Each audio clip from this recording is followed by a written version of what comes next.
Welcome to Red Earth Conversations. I'm Chelsea Curry, the Executive Director of Red Earth. Today, I'm visiting with Chickasaw and Ponca artist Brent Greenwood to explore the stories behind his artwork, his artistic process, and what continues to inspire his work today as a contemporary Native artist.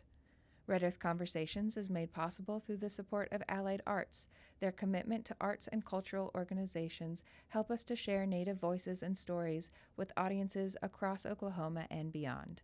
Additional support is provided by the UPS store number 3331 on North May. Thank you for helping bring Red Earth Conversations to life. So for your paintings, you talked a little bit about how it comes to you as you're looking at it and as you're working on it. Are you ever planning out the painting first, or is it really you have your canvas and you just kind of start going? Yeah, so, I've been painting the better part of 25 years now, and so I have my kind of go-to subject matter, which obviously one of those are the bison, but no two bison are the same. I have a basic style and technique that I incorporate, but once I put it onto the canvas or paper or what have you, that's where it really starts kind of letting me know like what direction I need, a little more of this, a little more of that, and that's where I fully get engaged with the piece and the outcome and what it's going to take to complete that piece. And sometimes that's where, just having drawn and painted this many years, sometimes those marks don't always work out. But you know what? You had to make those marks to get to that point. And this is what I tell my students and all those that are into painting: don't get frustrated with how this isn't working out, okay? Because you're having to get through that process. You have to go through the process to get to that point, because you know what? Later on down the line, that mark that you made, you're going to need it for another painting. And I say that because it's happened with me. It's like, oh, this is that mark I made in that painting 3 years ago, or yeah, it seems like 3 years ago, that I hated. And I just could not get it right, but it's working out perfectly for this piece. And so you have to get through that. You have to go through the ups and downs, but a lot of times they're for a reason, they're for a purpose. It wasn't meant for this painting, but it was meant for a later piece that you had to do that for. But you had to do it to get it to that point. So if you just kind of like get frustrated and Crumple up and throw away, you got to keep going through it. More likely, where's that paper at? Yeah, oh, wait. Yeah, because you had to get through that. You have to go through the process. I try to draw every day, if it's on my iPad or in a sketchbook or even on a piece of paper at work where I have an idea. I might just like doodle something real quick. At least you're staying in that motion of creating and keeping your mind engaged so that you can continue to just sit down and kind of go at it. You can't wait on inspiration. You just got to get in there and do it sometimes. And I know we all have creative blocks and it's hard sometimes, but if you just get in there and start doing and just see what happens, that you'll overcome that. When you work on your paintings, and you're making usually very large pieces as well, how many do you think you're making in a month or in a year? Is it a few, a lot? What are you finding, especially 25 years down the line, and it comes more naturally to you? I mean, I don't feel like I'm as prolific as I would like to be. I mean, I have a lot of paintings started. So if that was the case, I'd have like over 500 paintings, So anyway, but I do start, and then it gets to a point where it's just not working out. Well, I'll put it to the side, or another painting needs to happen because clients were, waiting on it. But the idea, like I said, more importantly, is like, hey, okay, I need to jump on this piece. And so one thing I really like to do are live paintings, because I have a deadline. In 2.5 hours, 3 hours, I got to have this finished. And depending on the event and what it's for, I will accomplish that. You don't have time to second guess. Like, you can make some changes on the fly, but for the most part, your mark making, those energy lines, whatever you're creating, that's what's going to have to be there, and you have to like just go with it. And to me, that's where I really find some of that raw energy is like some of the best, like, because you see the energy, the motion, just that rawness, the underpainting, which again, I harken back to my graffiti days, because graffiti and murals were so like layered. There are a lot of times weren't painted on a clean wall, so you can see the underpaintings, you can see the tags underneath, you can see all this kind of character. And I feel like that's what definitely influenced my work today, being a mixed media artist, which I feel like I'm more of now than ever, because I'm incorporating all these different layers, and I'm using acrylic, charcoal, pastel, spray paint, paper, collaging. I'm incorporating all these different things because, for lack of a better word, I kind of like that grungy look and that rough look to give it some character. Because I like chaos behind. Yeah, because I'll put something on there and then I might scratch it away and peel away and like reveal what's underneath. Like, ooh, I like that. I might scribble something else on there.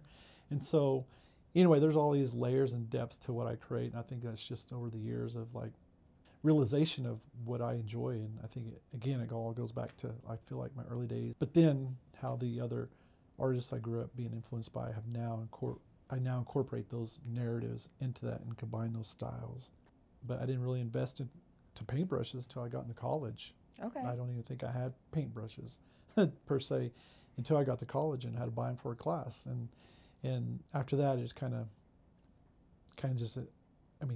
grew from there. Yeah, and then so now everything's kind of really come full circle for me, because now I take my studio art practice and do these large-scale murals, which is funny because some people have asked me, like, how can you like complete like a large-scale mural like within a week? But yet a painting this size, it takes you months. I'm like, good question. Well, for one, there's more details in this. And with mural painting, you have just a free range of motion to really kind of accomplish and use the spray paint.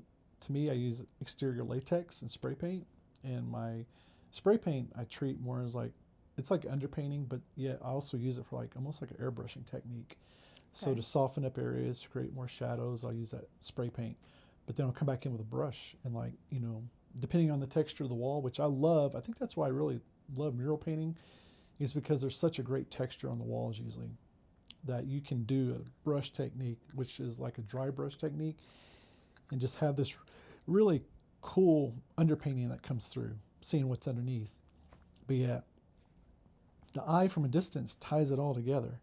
So up close, you don't have to be so detailed, like I do it in this.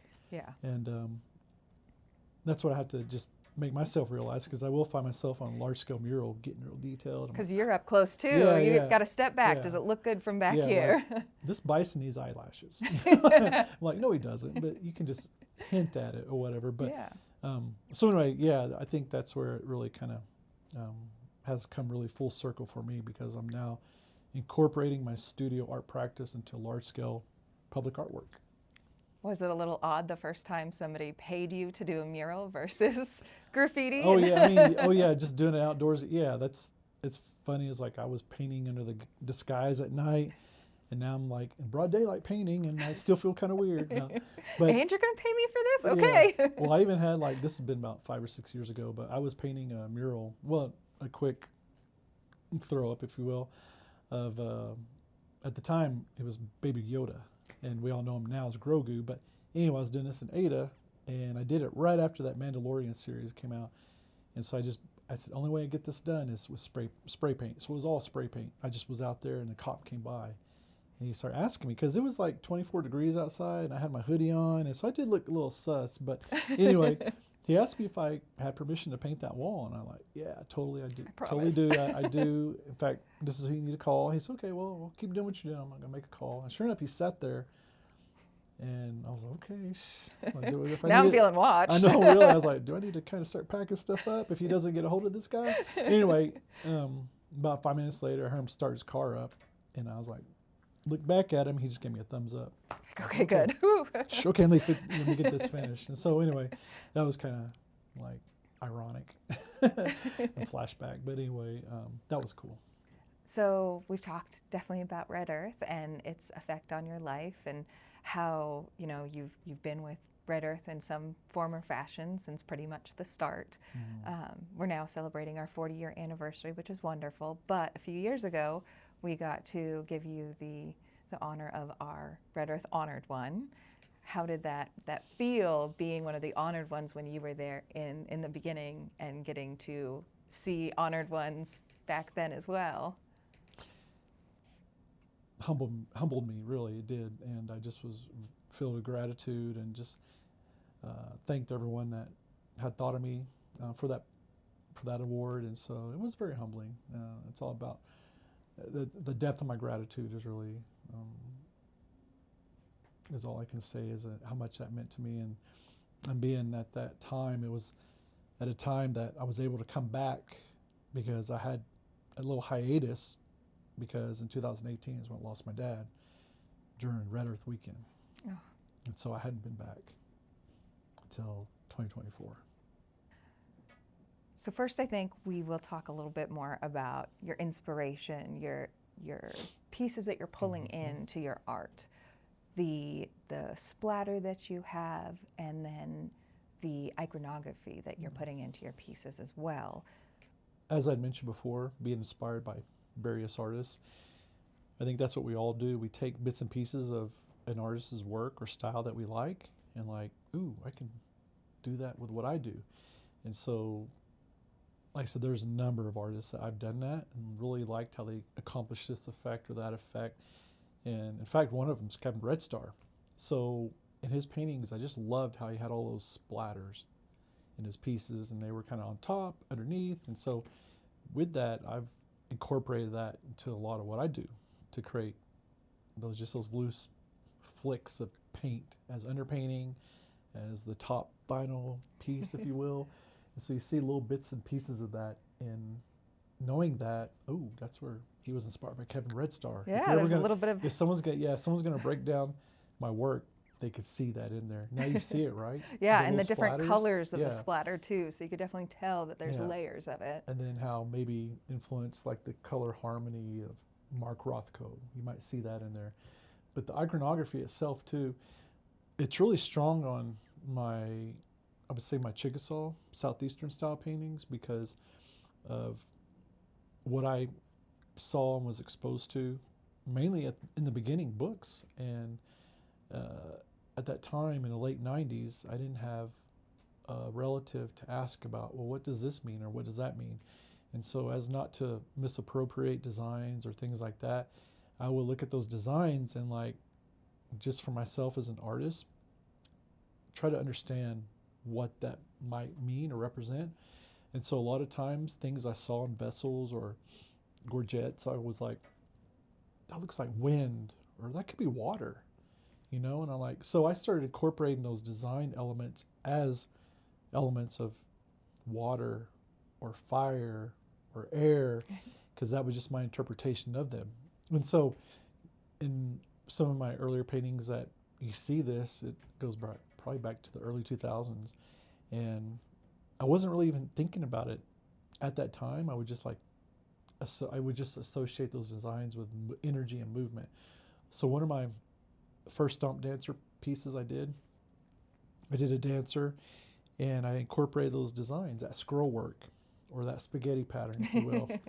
And I just did it because I enjoyed it, and I put some, line work here and there. And someone had mentioned to me, like, oh, what does that represent? Dust or smoke? I'm like, you're right. But seriously, it made me think. And it was painted like it was like a dusty brown, if you will.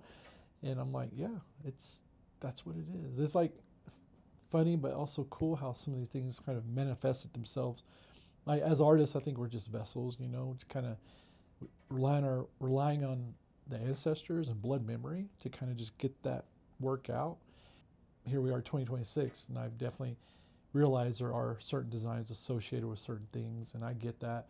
And I feel like I've always kind of been respectful of that and and I have told my students about that, just that understanding that you need to have, and the designs and iconography, and then some things that really are significant for certain things. So I just want to, say that much about it, because that's where I'm at with it and how I incorporate it into my work and what I do today. And then even this design is just kind of this is part of my mixed media application of stencil work. And so, it's a pattern I've used numerous times for just representing clouds, mountains. It's just I would say just a basic design that I found many years ago as a stencil. And you should see it's like probably an inch thick of paint now, but I probably need to get a new one, but I still use it today I think one of the coolest things that just really took me by surprise is one of the first bison I did for a show, probably in the late 90s, early 2000s. It wasn't this style. It's more of a buffalo head. And so I did it, and I always feel like I want to, with my color usage or the eye, I want to evoke some kind of emotion. And this lady looked at it, and she started crying. I'm like, I never had that happen. And I said, and I was going to talk to her, and she said, no, it's fine. No, it's okay. I don't know. It just, she looked at it for the longest time. And so she had a connection. So to me, that was an early, just to me, an early instance or incident rather, where I really saw the connection that art has on people. And so for their own reason, and now that, like I said, that's before I started photographing work, so that painting's long gone. It's still up here, but I don't have any hard, Proof. hard evidence, Yeah. hard proof that it existed and that made this woman cry. But anyway, I might say about this bison, this is a style it's become like my style, I guess if you will, of this particular style of bison. And the very first one I did was in 2001. And that piece sold out of a gallery.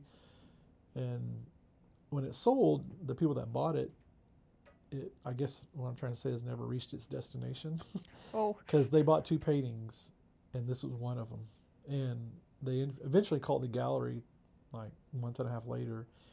And the gallery said, no, we shipped them together. And they said, well, we were wondering why the box was open when we received it. Oh, no. And so, long story short, that painting was either, I don't think it would, the gallery packs work to be shipped in all kinds of protective whatever. Mm-hmm. This box was received open. So Somebody has your piece hanging yeah, in and their so that's house. what I think someday at Antiques Roadshow it's going to pop It's gonna up. pop up. Yeah, it's a green bison. It's a green bison. I remember it as like, because it was, to me, is like the very first one. Just like I remember my first Stomp Dancer painting, I remember my first bison painting. And that one, to me, was again a mixed media piece that I incorporated money into. And I called it medium of exchange because of the money and then everything the bison represented. That was our everything, our Yeah. livelihood, how we were able to sustain, trade, live, no part of it was wasted. But today it's all about, the quote unquote almighty dollar, if you will. So Yeah. anyway, that's where I wanted to kind of juxtapose those two ideas. With my textures and everything, I'm always getting into it, scratching and taking away, adding to. Well, that particular piece, I have an X-Acto. I should have brought it, but it's got years upon years of use. It's dull enough not to cut through the canvas, but sharp enough to still scratch into it. And well, anyway, when I was doing that, I'm like, where'd that red come from? Well, I had cut my thumb, Oh no. and there was like blood, like drips there. Like, oh, that's actually kind of pretty. It was a deep dark red, so I squeezed my thumb, and I was like, Doing the splatter. so that painting also has my DNA in it. So, and then to complement that, I ended up putting like red streaks or drips coming off his hump and off the horn. So anyway, it's one of those pieces that was kind of iconic for me. And Wow. Yeah, so, I love the layers that you put in, the money. That's a really cool addition to that green one. Where do you get these pieces? I mean, the Oklahoma, are you more maps, ledger pieces at all, magazines? Oh yeah, like, so that's not even something we had mentioned or talked about, was my ledger influenced work. And yeah, I love old maps, and this one's a current map of Oklahoma just because it was speaking to what was and what's now, So I have, of course, 1830 upside down just because it was really a turning point in a negative way for what was about to happen, the Indian Removal Act, and then Oklahoma becoming a state, and all this, so that history, tidbits and nuggets of information of what this is and what that is. And so that and ledger work itself, I've always been fascinated with ledger work and just the medium itself and what it represented. and how we were able to tell our stories, but just in a new way.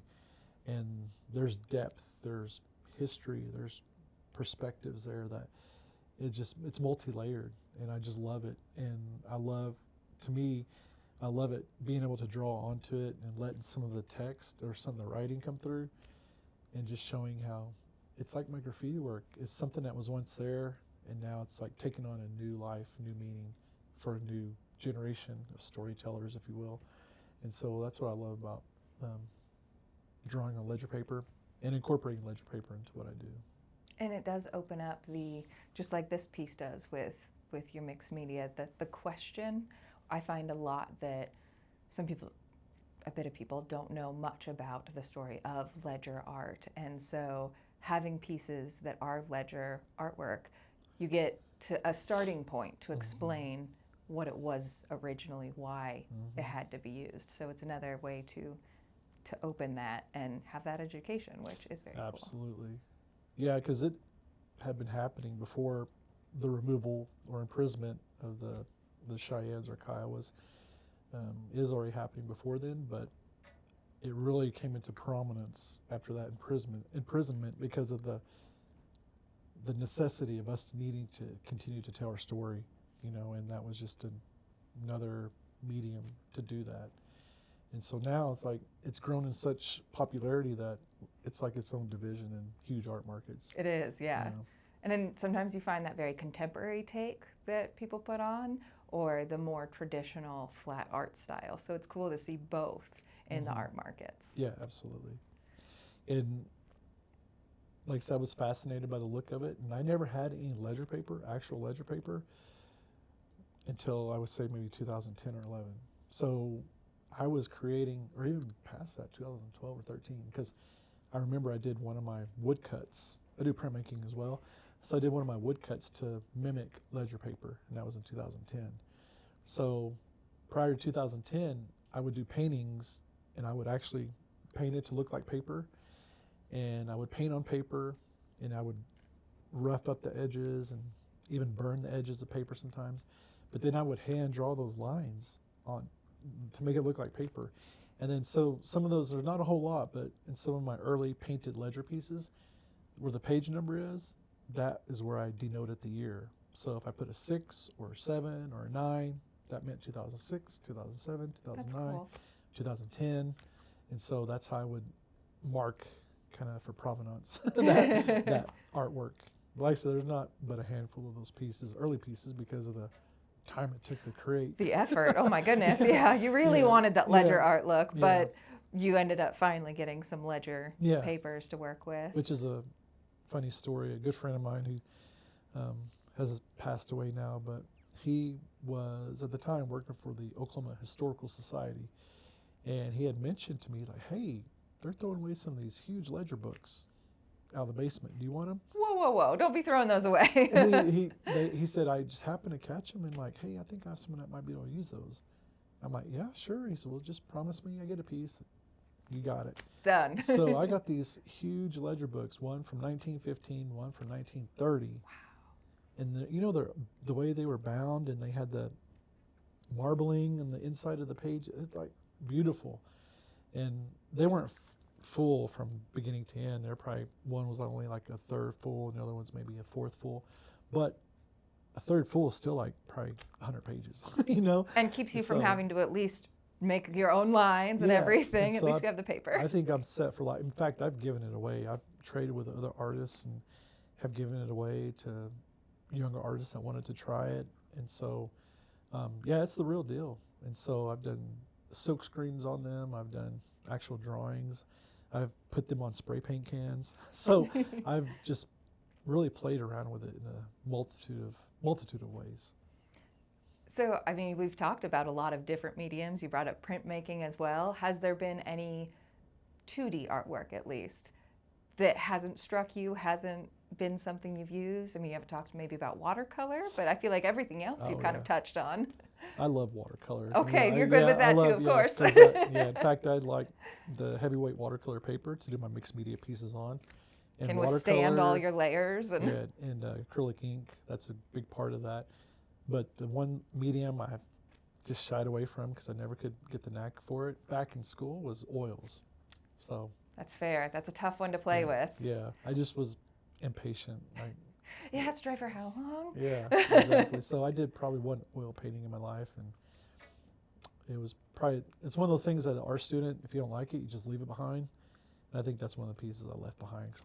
You're like, that's terrible. I don't like that. I was just making muddy colors, and I just could not get the hang of it, But I see things today, and I'm like, ooh, I want to play around with oil stick. And so I bought oil sticks. I haven't used them yet. Okay. But I've bought them, so I'm going to maybe do a Basquiat or something one day. Okay. Because I love his work too. So there's a lot of artists, I just really love what they did. And the mark making that you see in Basquiat's work, and I've taken that, I've incorporated that to some small degree into what I do.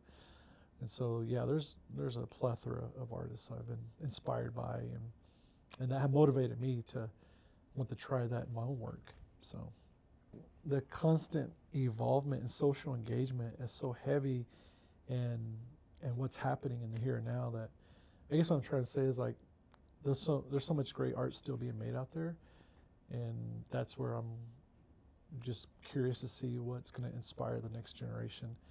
And like I said, it kind of goes back to my old school comment earlier of, like, that's still relevant, of talking to your relatives, hearing those stories. I think for our visual language and context, that's where we need to draw upon. That's where you're going to get the information to inspire you to create and really come into your own and doing what you do to help find that voice.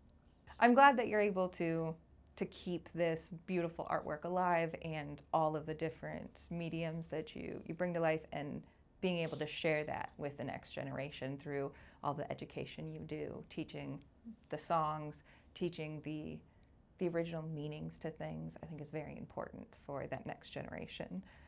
If there was something that you would want to tell these kids, or just tell different artists that are starting out, is there anything that you would share with them? I would just say keep doing what you're doing, and know that it's all through the process of mark making and understanding that whole spirit of creativity. And by that, I mean connecting with your relatives, your tribe, opening yourself up to the possibilities of art and mark making, and just trust the process. Don't get frustrated. You have to get through that to get where you need to be, and just stay humble. Sometimes success happens faster than you are ready for it to, but always remain humble, and knowing that everything will take care of itself when you stay true to your art form and that narrative you want to share, you want to express or tell. That visual language is so important in what you do, and continuing that legacy of the arts and our cultural lifeways. And it's a responsibility, and it's humbling, and I think once you just really delve into that and to connect, you're gonna it's gonna open your eyes up to a whole new world of possibilities. And like I said, just do what you do, and just let everything else take care of itself, and that authenticity will come through. Well, thank you so much for coming and sharing your story and your artwork today. It's been a really great honor to be able to talk to you like this and share with everybody. For those of you out there that are excited to see more of Brent's work and get to talk to the artists themselves, come out to Festival. It's our 40th anniversary, August 1st and 2nd in downtown Oklahoma City.